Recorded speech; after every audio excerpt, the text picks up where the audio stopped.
Hi everyone, welcome to my channel. आज हम लोग देखेंगे मैलॉक और कैलॉक में डिफरेंसेस क्या होते हैं। ठीक है, पहले मैं ये बता देता हूँ, मैलॉक और कैलॉक दोनों किसके लाइब्रेरी के फंक्शन है? सी प्रोग्रामिंग लैंग्वेज के। ठीक है, सी प्रोग्रामिंग लैंग्वेज के दोनों फंक्शन है। आज हम लोग देखते हैं। सबसे पहला है मैलॉक। मैलॉक स्टैंड क्या करता है? M is stand for memory और ALLOC ये क्या है? एलोकेशन।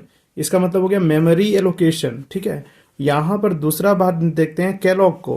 कैलॉग को क्या कहेंगे? कंटेजियस। ठीक है, कंटेजियस। और एलॉक का मतलब हो गया एलोकेशन, मतलब कंटेजियस एलोकेशंस। तो पहला डिफरेंस हम लोग देखते हैं। पहला डिफरेंस क्या है? Malloc is known as the memory allocation function. ये कौन सा फंक्शन कहलाता है? Memory allocation function. और कैलॉग क्या कहलाता है? Contiguous allocation. ठीक है, कैलॉग कंटेजियस कहलाता है। उसके बाद दूसरा डिफरेंस देखते हैं हम लोग।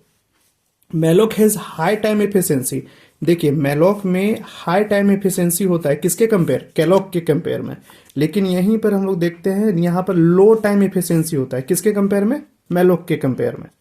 ठीक है, ये हमारा दो डिफरेंस हो गया मैलॉक और कैलॉग का। तीसरा डिफरेंस में हम लोग आते हैं। तीसरा डिफरेंस में क्या है?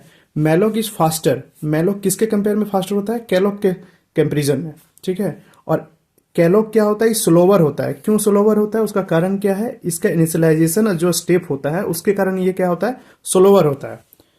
ठीक है, ये हमारा तीसरा डिफरेंस हुआ। ये फास्टर होता है, ये स्लोवर होता है। चौथा डिफरेंस में आते हैं हम लोग। चौथा डिफरेंस में ये एक्सेप्ट द सिंगल आर्गुमेंट। ये बहुत ज्यादा इंपॉर्टेंट है। ये जो मैलॉक है ना, मेमोरी एलोकेशंस जो है ना, ये सिंगल आर्गुमेंट पास करेगा। चाहे 1 करे, 2 करे, 5 करे, जो भी करे, सिंगल आर्गुमेंट पास करेगा। ठीक है, लेकिन यहां कैलॉग क्या करता है? मोर देन वन, मतलब कि एक से ज्यादा आर्गुमेंट्स को एक्सेप्ट करेगा, और ये सिंगल आर्गुमेंट एक्सेप्ट करता है। ठीक है, ये डबल। अब यदि बात करें कि यहां पर देखिए मैंने क्या बोला, सिंगल आर्गुमेंट एक्सेप्ट करता है मैलॉक, मेमोरी एलोकेशंस। तो इसमें क्या होता है? सिंटेक्स इसका क्या है? वॉइड। ठीक है, और एम ब्लॉक, इसको हम लोग ऐसे लिखते हैं, इसका सिंटेक्स ऐसे एम ब्लॉक। और ये क्या करते हैं? यहां पर आर्गुमेंट पास करा रहे हैं। तो ये जो आर्गुमेंट है ये सेम है, यानी वन आर्गुमेंट है, एक आर्गुमेंट है, सिंगल आर्गुमेंट पास हो रहा है। ठीक है, और ये लेकिन इसका वाइड में देखिए, कैलॉग में इसका डिफरेंस देख लीजिए कि कैलॉग में इसका जो आर्गुमेंट है एक से ज्यादा है, 1 या 2। ठीक है, ये दो आर्गुमेंट एक्सेप्ट कर रहा है, ये सिंगल आर्गुमेंट एक्सेप्ट करता है मैलॉक। और लास्ट जो डिफरेंशिएशन है वो है it does not initialize memory to zero. अब मान लीजिए कि ये सिंगल आर्गुमेंट को ले रहा है, सिंगल आर्गुमेंट को एक्सेप्ट कर रहा है। यदि जीरो से इनिशियलाइज करेगा तो आगे फंक्शन हम लोग कैसे परफॉर्म कर पाएंगे? नहीं कर पाएंगे। तो इसलिए ये क्या करता है? It does not initialize memory to zero. ये हम लोग मेमोरी एलोकेट करते हैं। हम लोग मेमोरी कहां कहां एलोकेट करते हैं? एरे में और पॉइंटर में।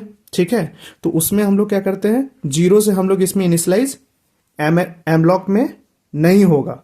ठीक है, लेकिन जब हम बात करें इनिशियलाइज, इस पे मेमोरी में जीरो से इनिशियलाइज हो सकता है, इसमें जीरो से इनिशियलाइज नहीं होता है, इस पे जीरो से इनिशियलाइज हो जाता है कैमलॉक में, कैलॉक में। ठीक है, ये डिफरेंसेस था एमलॉक और कैलॉक में। यदि वीडियो अच्छा लगे तो लाइक कीजिए, शेयर कीजिए, सब्सक्राइब कीजिए। धन्यवाद।